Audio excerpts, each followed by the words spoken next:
പരിശുദ്ധ പരമ ദിവ്യകാരുണ്യത്തിന് ആരാധനയും സ്തുതിയും പുകഴ്ചയും ഉണ്ടായിരിക്കട്ടെ. നിങ്ങൾ ദൈവതിരുസന്നിധി സന്തോഷമായിട്ടിരിക്കണം. സന്തോഷത്തിൻ്റെ കാരണം, 10,000-കണക്കിന് മനുഷ്യർ ജീവിതം തകർന്നപ്പോൾ അവർ ജീവിതം കണ്ടെത്തിയ ദൈവം അവർക്ക് കൈനീട്ടിക്കൊടുത്ത സ്വർഗത്തിൻ്റെ വാതിൽപ്പടിയിലാണ് നിങ്ങൾ ഇരിക്കുന്നത്. കൈയടിച്ച് ശ്രദ്ധിക്കേണ്ട. ഹല്ലേലൂയ ഹല്ലേലൂയ ഹല്ലേലൂയ യേശുവേ നന്ദി. ഹല്ലേലൂയ ഹല്ലേലൂയ ആരാധന ആരാധന ആരാധന അങ്ങേയ്ക്ക് ആരാധന ആരാധന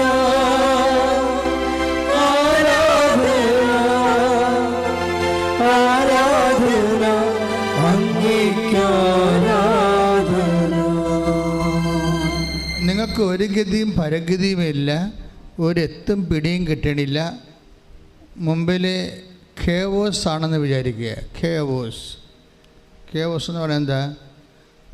അതായത് ആദിഭൂമിയുടെ ഒരവസ്ഥയില്ലേ? ആദിഭൂമി, കർത്താവ് ആകാശം ഭൂമി സൃഷ്ടിച്ചു. ഭൂമി രൂപരഹിതമായിരുന്നു.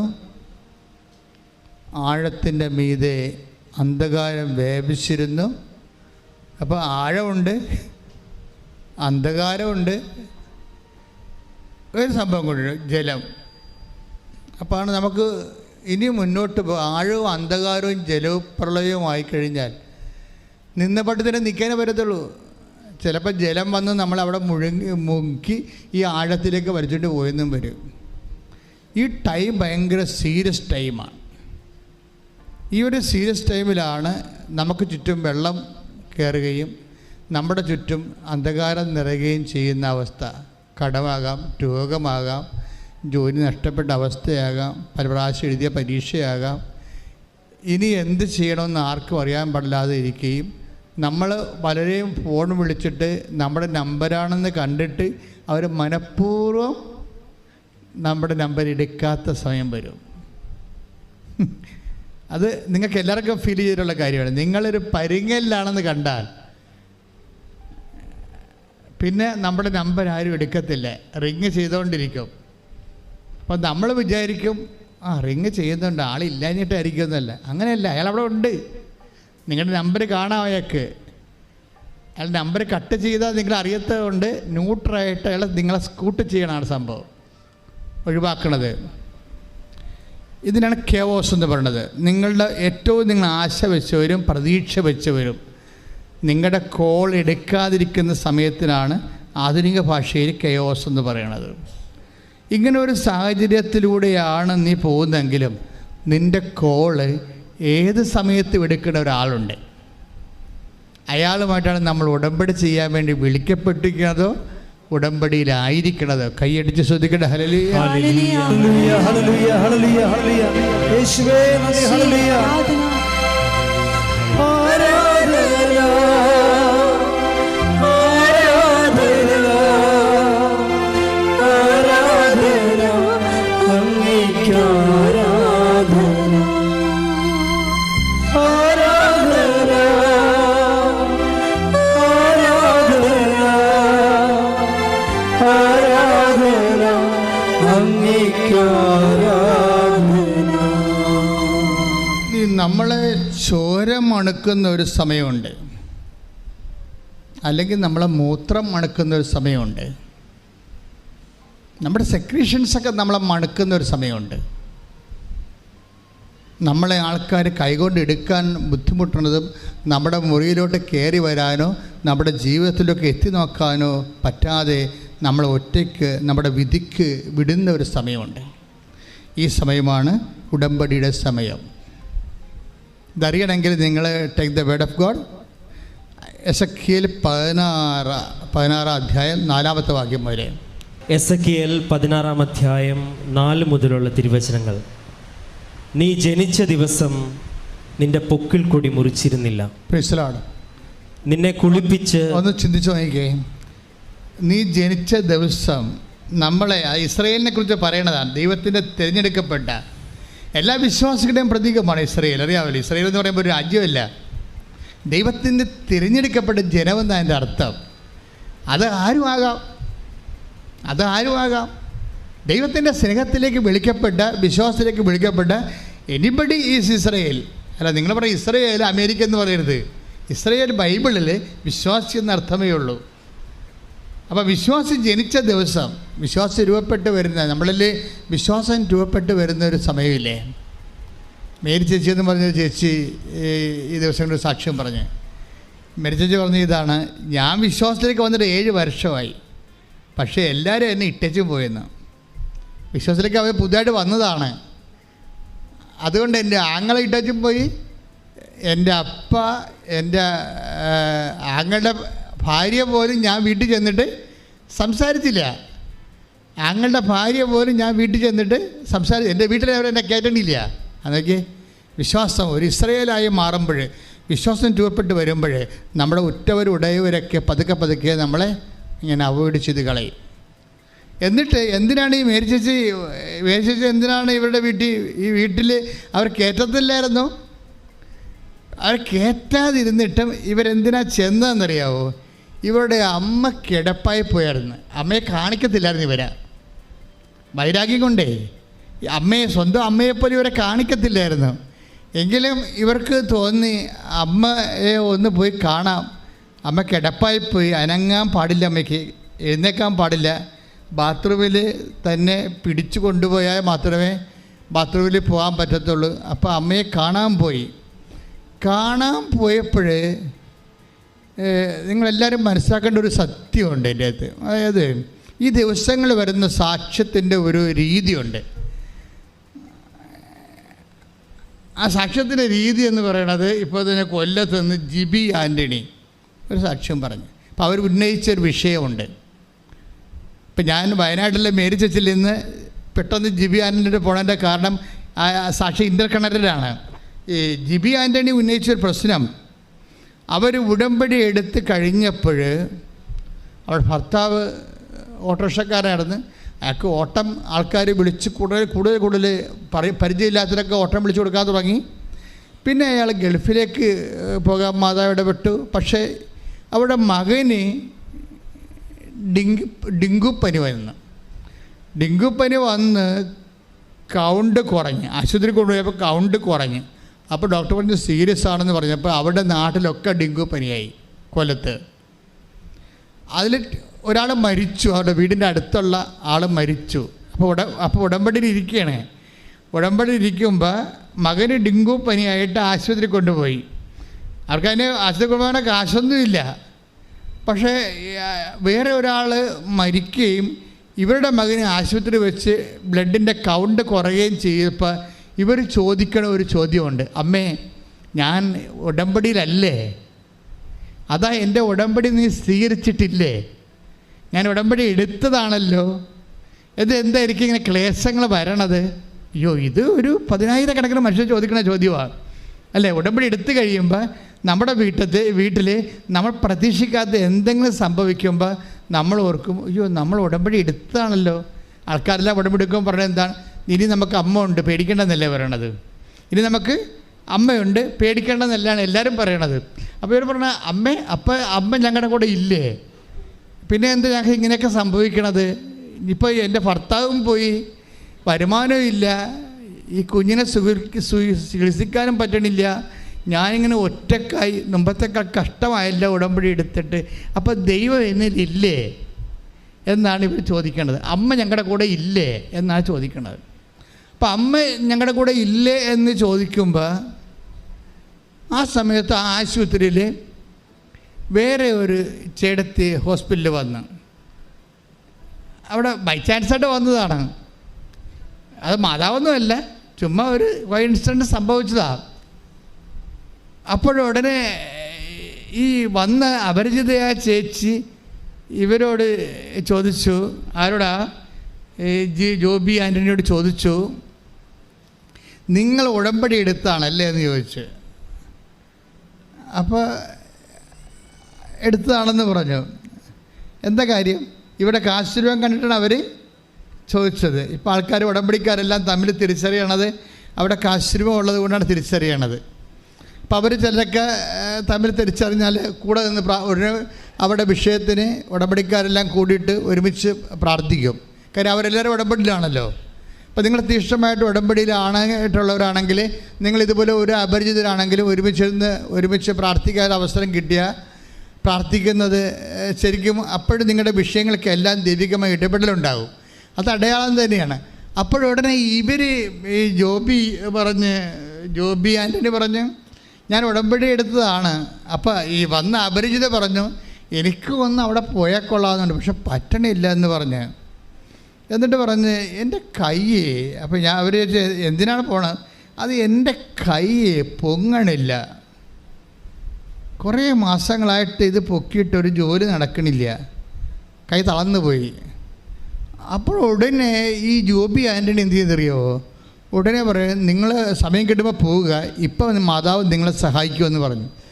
എന്നിട്ട് ഇവിടെ കയ്യിരുന്ന ഉടമ്പടി തൈലം ആശുപത്രി വെച്ചിട്ട് ഈ തളർന്നു പോയ കയ്യിൽ അവർ പെരട്ടി വിശ്വാസപ്രമാണം ചൊല്ലിക്കൊടുത്ത്. വിശ്വാസപ്രമാണം ചൊല്ലി പെരട്ടി കഴിഞ്ഞപ്പോൾ തന്നെ ഈ കൈ പടേന്ന് പൊങ്ങി ഇങ്ങനെയുണ്ട്. അപ്പോഴെന്ത് സംഭവിച്ചു കഴിഞ്ഞാൽ ഇവിടെ ചോദിച്ചൊരു ചോദ്യമില്ലേ, ആര് ഡെങ്കുവായിട്ട് മകനെ കൊണ്ടുവന്ന് ആശുപത്രി ഇട്ടച്ച് മാതാവിനോട് ചോദിച്ചില്ലേ, മാതാവ് ഞങ്ങൾ ഉടമ്പടിയിലല്ലേ, അതാ എൻ്റെ ഉടമ്പടി നീ സ്വീകരിച്ചില്ലേ, അപ്പം നീ ഞങ്ങളെ വിട്ടു പോയോ എന്ന് ചോദിച്ചതിന് മറുപടിയാണ് ഇവരെ കൊണ്ടുവന്നിരിക്കുന്നത്. അപ്പം നിങ്ങൾ ചങ്ക് പറഞ്ഞ് മാതാവിനോട് ചോദിച്ചാൽ അപ്പോൾ ആൻസർ ചെയ്യും. അപ്പോൾ ആൻസർ ചെയ്യണമല്ല ഈ സാക്ഷ്യത്തിൻ്റെ ഒരു ഹൈലൈറ്റ് എന്ന് പറയണത്, അതല്ല. എല്ലാവരും ഇതുപോലെ നിങ്ങൾ പത്രം കൊടുക്കുന്നുണ്ട്. എന്തിനാണ് പത്രം കൊടുക്കുന്നത്? ക്രിസ്തുവിനെ ലോകം അറിയാൻ വേണ്ടിയാണല്ലേ. പക്ഷെ നിങ്ങളുടെ കയ്യിൽ കുറേ ആയുധങ്ങളുണ്ട്. ഉപ്പ്, അതുപോലെ തന്നെ അതുപോലെ തന്നെ ഉടമ്പടി തൈലമുണ്ട്. ഇപ്പോൾ ഈ വയനാട്ടിലത്തെ മേരി ചേച്ചി എന്താ ചെയ്യുന്നറിയാമോ? മേരി ചേച്ചിയുടെ സാക്ഷ്യം എന്ന് പറയുന്നത് രസമാണ്. അതായത് എനിക്ക് തോന്നുന്നത് ഈ ആൾക്കാർ ഇപ്പോഴും ചെയ്തുകൊണ്ടിരിക്കുന്നത് അവർ തന്നെ വിശ്വാസത്തിൽ എംപവറായിട്ട് മറ്റുള്ളവരെ വിശ്വാസത്തിലേക്ക് കൊണ്ടുവരികയാണ്. നിങ്ങളുടെ വാല്യൂ കൂടാൻ, ദൈവദൃശ്യത്തിൽ നിങ്ങളുടെ വാല്യൂ കൂടാനുള്ള ഏറ്റവും വലിയ മാർഗം അതാണ്. കാര്യം മറ്റുള്ളവരെ വിശ്വാസത്തിലേക്ക്, അവരെ മതം മാറ്റുകയല്ല, ക്രിസ്തുവിൽ അവർക്ക് ആശ്വാസവും ആത്മശക്തിയും ലഭിച്ച് അവർ നിലനിൽപ്പ് കിട്ടണം. അവർക്ക് നിലനിൽപ്പ് കിട്ടണം. അപ്പോൾ അതുകൊണ്ട് തന്നെ നിങ്ങൾക്ക് മനുഷ്യന്മാർക്ക് അത് ചെയ്തു കൊടുക്കാം. അതൊരു ഉപവിപ്രവർത്തനങ്ങളാണ്. ആ ഉപവിപ്രവർത്തനത്തിൻ്റെ ബേസിലാണ് നിങ്ങൾ രോഗി പരിചരണം പോലെ നിങ്ങൾക്ക് കിട്ടിയിരിക്കുന്ന ദൈവത്തിൻ്റെ കൃപ പങ്കുവെച്ച് കൊടുക്കേണ്ടത്. പ്രാർത്ഥിക്കുക, കർത്താവേ, എനിക്ക് കിട്ടിയിരിക്കുന്ന ദൈവകൃപ പങ്കുവെച്ച് കൊടുത്ത് മറ്റുള്ളവരെയും ബലപ്പെടുത്തുവാൻ. മറ്റുള്ളവരെ ബലപ്പെടുത്തുക എന്നുള്ളത് നമ്മുടെ ഒരു ദൈവികമായ ലക്ഷ്യമാണ്. ഇപ്പം ലുക്കാൻ്റെ സുവിശേഷമില്ലേ, വിശുദ്ധ ലൂക്കാ സുവിശേഷം 22:32 എടുത്ത് ശ്രദ്ധിക്കട്ടെ.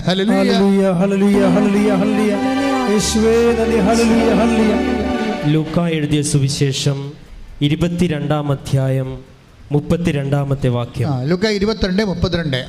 എന്നാൽ നിന്റെ വിശ്വാസം ക്ഷയിക്കാതിരിക്കാൻ ഞാൻ നിനക്ക് വേണ്ടി പ്രാർത്ഥിച്ചു. നീ തിരിച്ചു വന്ന് നിന്റെ സഹോദരരെ ശക്തിപ്പെടുത്തണം. സഹോദരങ്ങളെ ശക്തിപ്പെടുത്തുക, അത് ഒരു വിശ്വാസിയുടെ അടിസ്ഥാനപരമായ ലക്ഷ്യമാണ്. അത് ആരുമാകാം. പ്രയാസത്തിലിരിക്കുന്ന എല്ലാവരും നമ്മുടെ സഹോദരങ്ങളാണ്. ക്രിസ്തുവിൽ നമ്മുടെ പ്രയാസത്തിലിരിക്കുന്ന എല്ലാവരും ക്രിസ്തുവിൽ നമ്മുടെ സഹോദരങ്ങളാണ്. ഇപ്പോൾ എപ്പോഴും ചെയ്യണത് എന്താണ്? നമ്മളുടെ സങ്കടം. ഇപ്പോൾ ജോബിയാനി പറയുന്നത് എന്താണ്? ഞാൻ ഉടമ്പടി എടുത്തിട്ട് എൻ്റെ മകന് ഡെങ്കു വന്നല്ലോ, അവന് ഒരു ഫ്രൂട്ട്സ് വാങ്ങിച്ചു കൊടുക്കാൻ പോലും എൻ്റെ കാശിലല്ലോ, എൻ്റെ ഭർത്താവ് നാട്ടിലില്ലല്ലോ, ഞാൻ ഒറ്റക്കാണല്ലോ, എൻ്റെ ഉടമ്പടി എടുത്തിട്ട് എനിക്ക് സങ്കടമാണല്ലോ എന്നാണ് നമുക്കപ്പോൾ ഇതിങ്ങനെ ഇങ്ങനെ കിടക്കുന്ന ആൾ. എന്നിട്ട് കർത്താവ് എന്താ പറയണത്? ഈ നിരാശയിൽ നീ കിടക്കരുത്, ഉടമ്പടി എടുത്ത ആൾ നിരാശ കിടക്കരുത്. എന്താണ്? നീ തിരിച്ചു വരണമെന്ന്. മനസ്സിലായില്ലേ? പത്രോസിനോട് കർത്താവ് പറയണം, നീ തിരിച്ചു വരണം. അതാണ് ലൂക്ക 22:32. നീ തിരിച്ചു വന്നാൽ മാത്രം പോരാ, എന്തു ചെയ്യണം? നിൻ്റെ സഹോദരനെ ബലപ്പെടുത്തണം, സഹോദരനെ ബലപ്പെടുത്തണം. അത് പ്രാർത്ഥിച്ചേ. കർത്താവേ, ഉടമ്പടിയുടെ വലിയ സ്വർഗീയ ബലം ആത്മശക്തി എന്നിൽ അഭിഷേകമാകാൻ എന്റെ വിശ്വാസം മറ്റുള്ളവരെ ആശ്വസിപ്പിക്കുവാൻ സ്വർഗത്തിന്റെ സുവിശേഷത്തിന്റെ ഉപകരണമാക്കാൻ മറ്റുള്ളവരെ ബലപ്പെടുത്താൻ എന്നെ സുവിശേഷത്തിന്റെ ഉപകരണമാക്കണമേ. സ്തുതിക്കട്ടെ.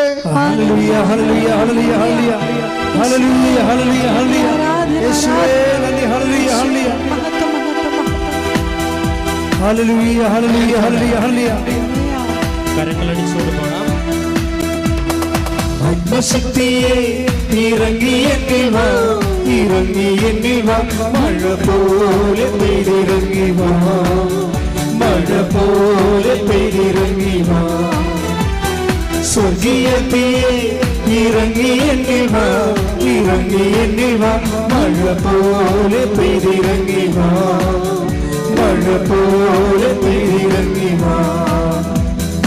ആത്മനദിയായൊഴുകി എന്നിലിന്നു വാ, ആത്മശക്തിയായൊഴുകി എന്നിലിന്നു വാ, ആത്മനദിയായൊഴുകി എന്നിലിന്നു വാ, ആത്മശക്തിയായൊഴുകി എന്നിലിന്നു വാ.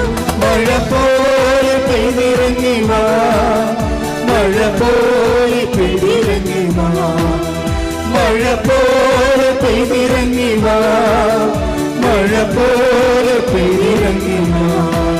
പരിശുദ്ധ പരമ ദിവ്യകാരുണ്യത്തിന് എന്നേരവും ആരാധനയും സ്തുതിയും പുകഴ്ചയും ഉണ്ടായിരിക്കട്ടെ. അപ്പോഴേ ഈ കൊല്ലത്തെ ജോബി ആൻ്റണി ഇവിടെ കൈ പൊങ്ങിക്കഴിഞ്ഞപ്പോൾ അവർക്ക് മനസ്സിലായി. എന്ത് മനസ്സിലായി? ഉടമ്പടിയിൽ അവർക്ക് ഇടയ്ക്ക് ദുഃഖങ്ങളൊക്കെ ഉണ്ടെങ്കിലും ഉടമ്പടിയിലാണവർ, ദൈവം അവരെ വിട്ട് പോയിട്ടില്ല. അതൊരു അടയാളം കാണിക്കുകയാണ്. അപ്പോൾ നിങ്ങളിതുപോലെ ഈ സാക്ഷികൾക്ക് മനസ്സിലാകണം. ഉടമ്പടി എടുത്താലും ചില സമയത്ത് ജീവിതത്തിൻ്റെ ചില സ്വാഭാവികമായ കഷ്ടപ്പാടുകൾ ഉണ്ടാകുമ്പോൾ നിങ്ങളുടനെ മതിമറന്നിട്ട് ഉടമ്പടിയിൽ ഉഴപ്പ് കാണിക്കരുത്. അങ്ങനെയാണ് പല ആൾക്കാർക്കും പണി കിട്ടിയിരിക്കുന്നത്. ദൈവം എപ്പോഴും വിശ്വസ്തനായിരിക്കും. അതായത് ഇപ്പം തിമോത്തി 2 പറയുന്ന പോലെ, ഇപ്പം 2:20 എടുത്ത്, അതായത് നമ്മൾ അവിശ്വസ്തനായിരുന്നാലും ദൈവം വിശ്വസ്തനായിട്ട് തുടരും. ശ്രദ്ധിക്കട്ടെ. Hallelujah, hallelujah, hallelujah, hallelujah. യേശുവേ നന്ദി. Hallelujah, hallelujah, hallelujah, hallelujah, hallelujah, hallelujah, hallelujah. യേശുവേ സ്തുതി. Hallelujah, hallelujah, hallelujah, hallelujah, hallelujah, hallelujah. യേശുവേ നന്ദി. Hallelujah, hallelujah, hallelujah, hallelujah. 2 Timothy 2-ാം അധ്യായം 13-ാമത്തെ വാക്യം. നാം അവിശ്വസ്തരായിരുന്നാലും പറഞ്ഞേ, നാം അവിശ്വസ്തരായിരുന്നാലും അവൻ വിശ്വസ്തനായിരിക്കും. ഇത് ഉടമ്പടിക്കാരെല്ലാം മനസ്സിലാക്കേണ്ട സംഭവമാണ്. അല്ല ജോബിയാനിയെപ്പോലെ പെട്ടെന്ന് എന്തെങ്കിലും ഒരു സംഭവം നടക്കുമ്പോൾ തന്നെ ദൈവം എന്നെ കൈവിട്ടെന്നും പറഞ്ഞ് കണ്ണാക്കിടരുത്. ദൈവം സ്റ്റാറ്റസ് കീപ്പ് ചെയ്യും. നമ്മളാണ് ഇത് നമ്മളോട് പറയും, നീ തിരിച്ചു വരാൻ പറയും. ദൈവമല്ല തിരിച്ചു വരേണ്ടത്. ലുക്ക 22:32 എഴുതിയിരിക്കുന്നത് എന്താണ്? ദൈവമല്ല തിരിച്ചു വരേണ്ടത്, പിന്നെന്താണ്? നീ തിരിച്ചു വരണം. നീ തിരിച്ചു വന്നിട്ട് എന്ത് ചെയ്യണം? നീ ബലപ്പെടാൻ വേണ്ടി മറ്റുള്ളവരെ ബലപ്പെടുത്തണം. മനസ്സിലായില്ലേ? ഇപ്പം നിങ്ങൾ ഉടമ്പടിയിൽ ഇപ്പം ഒരു വീണ് പോയെങ്കിലും നീ ദൈവമല്ല തിരിച്ചു വരണം. ദൈവം അവിടെ വിശ്വസ്തനായിട്ടുണ്ട്. നമ്മൾ തിരിച്ചു വരണം. തിരിച്ചു വന്നിട്ട് എന്ത് ചെയ്യണം? മറ്റുള്ളവരെ ബലപ്പെടുത്തി. തിരിച്ചു വരിക എന്ന് വെച്ചിട്ട് എന്തിനാ? തിരിച്ചു വന്നിട്ട് നമ്മൾ പ്രാർത്ഥിച്ചുകൊണ്ട് ഇരുട്ട് മുറുകിയിരിക്കുകയല്ല. നമ്മളെ ബലപ്പെടാൻ വേണ്ടി മറ്റുള്ളവരെ ബലപ്പെടുത്തണം. അത് ഭയങ്കരമായ ഒരു ഫോർമുലയാണ്. നിങ്ങളിൽ പലയാളുടെ ആൾക്കാരുടെ കാര്യങ്ങൾ നടക്കാത്തത് മറ്റുള്ളവരുടെ കാര്യത്തിൽ നിങ്ങൾക്ക് 0 ഇൻട്രസ്റ്റാണ്. അതാണ് പ്രശ്നം. നിങ്ങൾക്ക് താല്പര്യമില്ല. മറ്റുള്ളവർ വിശ്വാസം സ്വീകരിക്കേണ്ട കാര്യം നിങ്ങൾക്ക് താല്പര്യമില്ല. നിങ്ങളെപ്പോഴും നോക്കണം, നിങ്ങൾക്ക് IELTS പാസ്സായാൽ, നിങ്ങളുടെ റിസൾട്ട് കൂടിയാൽ, നിങ്ങൾക്ക് വസ്തു വാങ്ങാൻ ആൾ വന്നോ, നിങ്ങൾക്ക് ലോൺ അനുഭവിക്കാൻ വല്ല മാർഗമുണ്ട്, അപ്പം നിങ്ങൾ എന്ന് മാത്രമേ ചിന്തിക്കുന്നുള്ളൂ. മറ്റുള്ളവരെ ബലപ്പെടുത്തുന്നതിലൂടെയാണ്, ഇനി പച്ചക്ക് പറയാം, ഉടമ്പടി നമ്മൾ എടുക്കുന്നത് നമ്മൾക്ക് വേണ്ടിയും മറ്റുള്ളവർക്ക് വേണ്ടിയും കൂടിയാണ്. അതാണ് എൻ്റെ വിഷയം. നമ്മൾ ഉടമ്പടി എടുക്കുന്നത് എന്തിനാണ്? നമുക്ക് വേണ്ടി മാത്രമല്ല, മറ്റുള്ളവരെ ബലപ്പെടുത്താൻ പ്രാർത്ഥിക്കുക. കർത്താവേ, കർത്താവേ, എൻ്റെ ഉടമ്പടിയിലൂടെ ഞാൻ മറ്റുള്ളവരെയും ബലപ്പെടുത്താൻ എനിക്ക് പ്രത്യേക ആത്മശക്തി നൽകണമേ. എനിക്ക് പ്രത്യേക ആത്മശക്തി നൽകണമേ. അത് ആത്മശക്തി വേണമല്ല. കാര്യം വെച്ച് കഴിഞ്ഞാൽ ആത്മശക്തി ഇല്ലെങ്കിൽ ഇപ്പം തന്നെ വയനാട്ടിലെ മേരി ചേച്ചി എന്താ വീട്ടിൽ നിന്ന് ഇറക്കി വിട്ടവരെ അമ്മ ക്ഷീണമായിട്ട് പോലും ആങ്ങളെ കാണിക്കത്തില്ലെന്ന് പറഞ്ഞിരിക്കുകയാണ്. അങ്ങനെയുള്ള സമയത്ത് ആങ്ങളവിടെ ഇല്ലാത്ത തക്കം നോക്കിയാണ് ഇവർ വീട്ടിൽ പ്രവേശിക്കണത്. സ്വന്തം അമ്മേനെ കാണാനാണ് ചെയ്യണത്. അവിടെ ചെന്നപ്പോൾ നാത്തൂൻ പറഞ്ഞ് അമ്മ എഴുന്നേക്കത്തില്ല. അമ്മ എഴുന്നേറ്റിട്ട് മാസങ്ങളായി ബാത്റൂമിൽ പോകാൻ സമയത്ത് പിടിച്ചോണ്ട് പോകണമെന്ന്. അപ്പോൾ നാത്തൂൻ ഇവർക്കൊരു കാപ്പി എടുക്കട്ടെന്ന് പറഞ്ഞുകൊണ്ട് അടുക്കളയിൽ പോയ സമയത്ത് രഹസ്യത്തിൽ ഇവർ ഉടമ്പടി തൈലം എടുത്തിട്ട് അമ്മയുടെ നെറ്റി കുറിച്ചിടും, വിശ്വപ്രമാണം ചൊല്ലി. ഇവർ നോക്കി നിൽക്കുമ്പോൾ കുറേ സമയത്ത് കഴിയുമ്പോൾ അമ്മ തന്നെ എഴുന്നേറ്റ് എന്നെ കാണാം. എനിക്ക് തോന്നുന്നത് ഇപ്പോൾ 2024 ആയപ്പോൾ ഉടമ്പടിയിലൂടെ ദൈവം വേറെ ഒരു ഫേസിലേക്ക് ഇതിനെ കൊണ്ടുപോവുകയാണ് ശരിക്കും. കാര്യം നിങ്ങൾ വഴി നിങ്ങളുടെ സഹോദരങ്ങളെ ബലപ്പെടുത്തുന്നതിലൂടെ ദൈവത്തിൻ്റെ തിരുസന്നിധിയിൽ മൂല്യവത്തായ ഒരു വ്യക്തിയായിട്ട് ദൈവം നിങ്ങളെ ഉയർത്തിയിരിക്കുന്നു. കൈ ഇടിച്ച് കർത്താവ് സ്വരലി.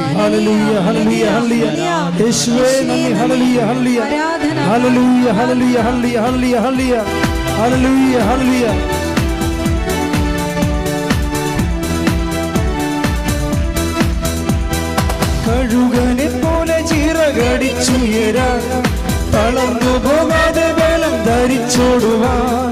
കഴുകനെ പോലെ ചിറകടിച്ചുയരാൻ തളർന്നു പോകാതെ ബലം ധരിച്ചോടുവാൻ.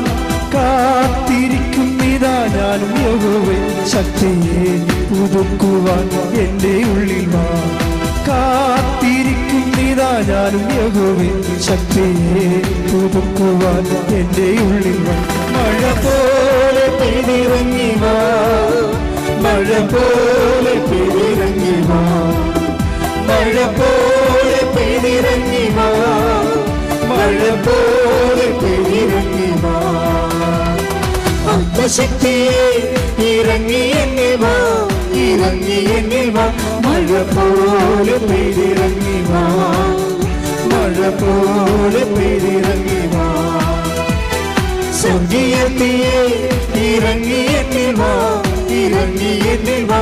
മഴ പോലെ പെയ്തിറങ്ങി വാ, മഴ പോലെ പെയ്തിറങ്ങി വാ. പരിശുദ്ധ പരമദിവ്യകാരുണ്യത്തിന് എന്നേരവും ആരാധനയും സ്തുതിയും പുകഴ്ചയും ഉണ്ടായിരിക്കട്ടെ. പിന്നെ വരുന്ന ഇനി നമ്മുടെ ജോബി ആൻ്റണിയുടെ ജീവിതത്തിൽ വരുന്ന സെക്കൻഡ് ഫേസ് എന്ന് വെച്ച് കഴിഞ്ഞാൽ പെട്ടെന്ന് ഈ ചേട്ടത്തിൻ്റെ കൈ പൊങ്ങിയല്ലോ. അതിനുശേഷം പിന്നെ സംഭവിക്കുന്നത് പെട്ടെന്ന് ഇവർ ആശുപത്രിയിൽ പ്രവേശിപ്പിച്ച ഇവരുടെ മകൻ്റെ ബ്ലഡ് കൗണ്ട് നോർമലാവും. അപ്പോൾ തന്നെ അവൻ അവിടെ നിന്ന് അവനെ ആശുപത്രിയിൽ നിന്ന് ഡിസ്മിസ് ചെയ്യും. പെട്ടെന്ന് ഈ സംഭവം ദാറ്റ് മീൻസ് അപ്പോൾ എന്തിനു വേണ്ടിയാണ് ഈ ഡെങ്കു വന്ന് ഈ മകനെ കൊണ്ടുപോയെന്ന് ചോദിച്ചു കഴിഞ്ഞാൽ, ഒന്ന്, നിന്നിൽ നിക്ഷേപിച്ചിരിക്കുന്ന ശക്തി ഉടമ്പടിയിലൂടെ ഞാൻ തിരിച്ചെടുത്തിട്ടില്ല. It is there. നീ തെറ്റിദ്ധരിച്ചിരിക്കുന്നതാണ്, നിനക്കിപ്പോഴും നീ ഉടമ്പടിയിലാണ് എന്ന് പറയാൻ വേണ്ടിയാണ് ഈ ഡെമോൺസ്ട്രേഷൻ വരണത്. ഇതൊരു ഡെമോൺസ്ട്രേഷനാണ്, കവനൻ്റ് ഡെമോൺസ്ട്രേഷൻ. എന്നിട്ട് അതിനുശേഷം ഇവർ വീട്ടിൽ പോകും. വീട്ടിൽ പോയപ്പോൾ വേറെ കാലാവസ്ഥ വന്ന് മകനെയും കൊണ്ട് വീട്ടിൽ പോയി. മകനെയും കൊണ്ട് വീട്ടിൽ പോയി പിറ്റേ ദിവസം ഇവർക്ക് ഡെങ്കുവായി സംഭവം. അതായത് ഒരു സ്റ്റോറി പോണ പോക്കുണ്ടല്ലേ. അപ്പോൾ ഇവർക്ക് നമുക്കറിയാലോ, നമ്മുടെ ബോഡിയെ തൊട്ട് കഴിഞ്ഞാൽ നമുക്ക് എല്ലാവരുടെ കാര്യവും നമ്മൾ അന്വേഷിക്കുകയും തിരക്കുകയും പറയുകയും ഒക്കെ ചെയ്യും. പക്ഷേ നമ്മുടെ ബോഡിയെ എന്തെങ്കിലും തൊട്ട് കഴിഞ്ഞാൽ പിന്നെ നമ്മൾ ആടെ കാര്യവും അന്വേഷിക്കത്തില്ല. ഒരു കൊതുക് പറഞ്ഞാൽ പോലും നമ്മൾ അതിനെ തന്തക്ക് വിളിക്കും. അല്ല, ആൾക്കാർക്ക് പനി കയറി കഴിഞ്ഞാലേ ആൾക്കാരുടെയൊക്കെ സ്വഭാവമല്ല, അടുക്കത്തില്ല. പക്ഷേ എപ്പോഴും നിങ്ങൾ മനസ്സിലാക്കേണ്ടത്, ഏറ്റവും നിങ്ങൾ ഡെലീരിയം കണ്ടീഷനിൽ ഇരിക്കുമ്പോഴാണ് ഏറ്റവും നിങ്ങൾ എംപവർ ആയിരിക്കുന്നത്. അത് എപ്പോഴും നമ്മൾ ശ്രദ്ധിക്കണം. ഏറ്റവും ഡെലീരിയം, അതായത് ഇപ്പോൾ പണ്ടൊക്കെ പണ്ട് എനിക്കൊരു അനുഭവം ഉണ്ടായി. ഇപ്പം ഞാനിങ്ങനെ ഒരു പള്ളിയിൽ അസ്തേന്തിയായിട്ടിരിക്കുകയാണ്, അസ്റ്റൻ്റ്. അപ്പം അവിടെ അച്ഛനില്ല, അവിടെ അച്ഛൻ ധ്യാനിക്കാനാവറ്റ പോയിരിക്കുക. അപ്പം ഞാനുണ്ട്, ഇടിമിട്ടി മഴ പെയ്യേ. എനിക്കാണെങ്കിൽ തൊണ്ട വരണ്ടല്ല, ഇങ്ങനെ തൊണ്ട കാർച്ച, തോട്ട്സോറ്, പിന്നെ നെഞ്ച് പറയണ ചുമ, രാത്രി ആകുമ്പോൾ ഉണ്ടാകുന്ന രാപ്പനി, എല്ലാം കൊണ്ട് ഞാൻ ഇരുന്ന് ഛർദ്ദിക്കുകയാണ്. അപ്പോൾ കറണ്ടും പോയി. അപ്പോൾ എല്ലാ വയ്യാവേലികളും ഒരുമിച്ച് വരികയാണ്, കറണ്ടും പോയി. ഞാൻ പുറത്തിരുന്ന് ഛർദ്ദിക്കണ സമയത്താണ് കറണ്ട് പോയത്. ഇനി കണ്ണും കാണാൻ പോലെ അകത്തോട്ട് കയറാൻ, മൊത്തം ബ്ലാക്ക് ഔട്ടാക്കി. ഇടിക്കൂട് കാറ്റാണ്. അപ്പോഴുണ്ട് ഒരു മനുഷ്യൻ വന്ന് രാത്രി വന്ന് മേടയുടെ വാതിലെ കൊട്ടി. അപ്പം ഞാനിങ്ങനെ ലുങ്കിയൊക്കെ കൊടുത്ത് ബെനിനൊക്കെ ഇട്ടിരുന്ന് ഛർദ്ദിക്കുന്ന രംഗമാണ്. എൻ്റെ യഥാർത്ഥ ഒരു രൂപം കണ്ട ആ മനുഷ്യൻ പെടച്ചതല്ലി വീണ് ചാവും. അപ്പം ഞാൻ മിണ്ടായിരുന്നു. പക്ഷേ ഇയാൾ സമ്മതിക്കണില്ല, ഇയാൾ കൊട്ടിക്കൊണ്ടിരിക്കുകയാണ്. അപ്പോൾ ഞാൻ പറഞ്ഞു, ചേട്ടാ അവിടെ നിൽക്ക്, ഞാൻ ഛർദ്ദിച്ചിരിക്കുകയാണ്, ഇങ്ങോട്ട് ഇപ്പോൾ വരരുത്. അപ്പോൾ പുള്ളി അത് മൈൻഡ് ചെയ്യില്ല. പുള്ളി വന്നു, പക്ഷേ ഇരുട്ടത്ത് തപ്പി പിടിച്ച് പുള്ളി അവിടെ വരുന്ന ആളാണ്. കുറച്ച് കഴിഞ്ഞപ്പോൾ ഞാൻ നിരച്ച് പോയി ബാത്റൂമിൽ പോയി ടബൊക്കെ കയ്യിലൊക്കെ പോയി കഴുകി ലുങ്കിയൊക്കെ മാറി ഉടുപ്പൊക്കെ ഇട്ട് അങ്ങനെ ഇരിക്കുന്ന സമയത്ത് കറണ്ട് വന്നു.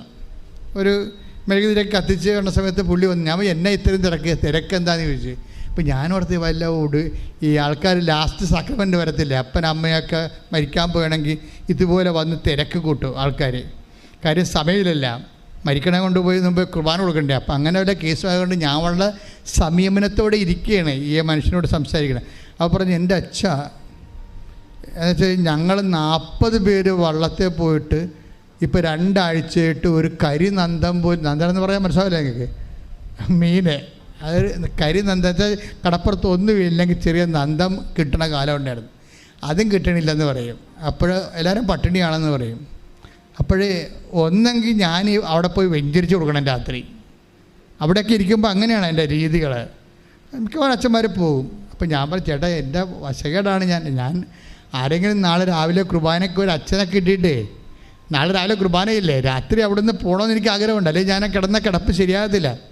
അപ്പോൾ ഏതെങ്കിലും ഹോസ്പിറ്റലിൽ പോയി അഡ്മിറ്റ് ചെയ്യണമെന്നുണ്ട്. പക്ഷേ അച്ഛനെ വിളിച്ചിട്ട് പണ്ടത്തെ ഈ കറക്കണ ഫോണല്ലേ, കാറ്റുമാണ്, അപ്പോൾ എടുക്കുമ്പോൾ അച്ഛന്മാരെ കിട്ടത്തില്ല. അപ്പോൾ അങ്ങനെ ഒരു അവസ്ഥയിൽ ഞാനിങ്ങനെ ഈ തളർന്ന് ഇതിമേ കുത്തി കറക്കിക്കൊണ്ടിരിക്കുകയാണ്. ഞാൻ ചേട്ടാ ഒരു അച്ഛനെ കിട്ടിയിട്ട് വേണം എനിക്ക് രാത്രി ഇവിടുന്ന് ആശുപത്രിയിൽ പോകാൻ, അതാണ് അവസ്ഥ. അപ്പോൾ അച്ഛൻ എന്നോട് പറഞ്ഞു, അച്ഛാ എന്തെങ്കിലും ഒന്ന് വെഞ്ചരിച്ച് തരാൻ പറഞ്ഞു. ഉടനെ ഞാനത് കാശ് അവിടെ മേശയിൽ നിന്ന് എടുത്തിട്ട് ഒരു കാശുരം എടുത്തിട്ട് വിശ്വപ്രമാണം ചൊല്ലി ഈ മത്സ്യബന്ധ നിയോഗ പ്രാർത്ഥന, പ്രത്യേക പ്രാർത്ഥനയുണ്ട്, ആ ചൊല്ലിയിട്ട് ചേട്ടനെ കൊടുത്ത് ബ്ലസ് ചെയ്ത് വിട്ട്. എന്നിട്ട് എനിക്ക് പിന്നെ ആ ചേട്ടൻ പോയി കഴിഞ്ഞപ്പോൾ തന്നെ എനിക്ക് അച്ഛനെ കിട്ടി. ലോണിൽ മറുപ കണ്ടുന്നൊരു അച്ഛനെ കൊച്ചിയിൽ നിന്ന് കിട്ടി. ഞാൻ അച്ഛനെ ഏൽപ്പിച്ച് വെച്ചാൽ എപ്പോൾ ഞാൻ വരുമെന്നറിയത്തില്ല, എത്ര ദിവസം കിടക്കേണ്ടി വരുമെന്ന് അറിയത്തില്ല, അച്ഛൻ വന്ന് കുർബാന ചൊല്ലി കൊടുക്കണമെന്ന് പറഞ്ഞ് അച്ഛനേറ്റ് ഞാൻ രാത്രി ഓട്ടോറിക്ഷ എടുത്ത് പോവുകയും ചെയ്തു. ഞാൻ പിന്നെ വന്നെ 2 ആഴ്ച കഴിഞ്ഞിട്ടാണ് കിടന്നു പോയി. 2 ആഴ്ച കഴിഞ്ഞിട്ടാണ് ഞാൻ വരണത്. 2 ആഴ്ച കഴിഞ്ഞിട്ട് വരുമ്പോൾ പിറ്റേ ദിവസം ഈ ചേട്ടൻ വന്നു. അപ്പോൾ ഞാനോടത്ത് കർത്താവേ പഴയ ദുരിതം പറയാൻ വേണ്ടി വരികയാണ്. അപ്പോൾ പുള്ളി ഭയങ്കര ഹാപ്പിയാണ്. ഞാൻ പറഞ്ഞ് ചേട്ടാ സന്തോഷമാണ്. ആ സന്തോഷം, അന്ന് തന്നെ രക്ഷപ്പെട്ടെന്ന് പറഞ്ഞു. കാര്യം ഈ കാശുരം കൊണ്ട് കെട്ടുകയും പുള്ളി കൊണ്ടുപോയി പിറ്റേ ദിവസം പോയി വങ്കടയെന്നും പറഞ്ഞൊരു വലിയ മത്സ്യമുണ്ട്, അതിൻ്റെ ഒരു കൂട്ടത്തിന് കടലിൽ അടിച്ചത് മൊത്തം അന്നത്തെ 40,000 രൂപ കിട്ടി. 93 ഈ കാലഘട്ടം. ഇപ്പോൾ എത്രയായി? 2000 ഇപ്പം 30 കൊല്ലമായില്ലേ. 30 കൊല്ലം മുമ്പ് 40,000 രൂപ കിട്ടിയാൽ അത് വലിയ ഒരു കിട്ടലാണ്. അതിനുശേഷം അവർക്ക് പിന്നെ അരി മുട്ടിയിട്ടില്ല. അപ്പം ഞാൻ മനസ്സിലാക്കിയ സത്യം എന്താ വെച്ച് കഴിഞ്ഞാൽ, ഞാൻ വയ്യാണ്ടിരുന്ന് 0 ആയിട്ട് തകർന്നിരുന്ന സമയത്താണ് ഈ സംഭവം ചെയ്തിരിക്കുന്നത്. അന്ന് മുതൽ ഞാനൊരു കാര്യം പഠിച്ചു. എന്താ വെച്ചാൽ ഇതിനിടയ്ക്ക് എനിക്ക് പണ്ട് വലിവ് വരുമായിരുന്നു. ഇപ്പോഴാണ് ഞാൻ വലിവൊന്നും വരാത്തത്. വലിവ് ഇങ്ങനെ വന്നത്, അത് കുഞ്ഞുനാളും വരെ ഉള്ളതാണ്. വലിവ് ഇങ്ങനെ വരും. വലിവ് വന്നാൽ പിന്നെ അത് പോകത്തില്ല. അപ്പോൾ വലിവ് വന്ന് ആശുപത്രി കട്ടിലേൽ മേടെ കിടക്കിയിരിക്കും. പക്ഷെ കിടന്നാലും ആൾക്കാർ ഒളിച്ചും പാത്തുമൊക്കെ ഒരു വാതിൽ തുറന്ന് അപ്പം തന്നെ ചാടി അകത്ത് കയറിയിട്ട് അച്ഛ ഭാര്യനെ ആശുപത്രി കൊണ്ടുപോകണമെന്നൊക്കെ പറയും, വേറെ പിടിച്ച് പ്രാർത്ഥിക്കാനൊക്കെ പറയും. പക്ഷേ എനിക്ക് വലിവാണെന്നൊക്കെ പറഞ്ഞാൽ അവർ അംഗീകരിക്കത്തില്ല. കാര്യം അവരെ സംബന്ധിച്ചിടത്തോളം അത് വേറെ ഒരു വിശ്വാസമാണത്. അപ്പം ഞാനത് പ്രാർത്ഥിച്ച് കൊടുക്കും. കിടന്നാലും കിടന്നുകൊണ്ട് പ്രാർത്ഥിച്ച് കൊടുക്കും. കാര്യം വെച്ച് കഴിഞ്ഞാൽ ഇതെന്താ പ്രശ്നം വെച്ച് കഴിഞ്ഞാൽ നമ്മൾ എന്തുമാത്രം അവസരമാകുന്നുവോ അത്രയും ഒരു ദൈവ വേലക്കാരൻ്റെ പവർ കൂടിക്കൊണ്ടിരിക്കും. വിശ്വാസിയുടെ ഒരു ഗുണം അതാണ്. അത് നിങ്ങളെപ്പോഴും നമ്മൾ ശ്രദ്ധിക്കണം. അതുകൊണ്ടാണ് വചനം പറയണത് ബലഹീനതയിലാണ് ദൈവത്തിൻ്റെ അതിന് 2 കൊരിന്ത്യർ 12:9 എടുത്ത് ശ്രദ്ധിക്കട്ടെ. ഹല്ലേലൂയ ഹല്ലേലൂയ ഹല്ലേലൂയ ഹല്ലേലൂയ യേശുവേ നന്ദി. Hallelujah hallelujah hallelujah hallelujah hallelujah hallelujah hallelujah യേശുവേ സ്തുതി. Hallelujah hallelujah hallelujah hallelujah hallelujah hallelujah hallelujah hallelujah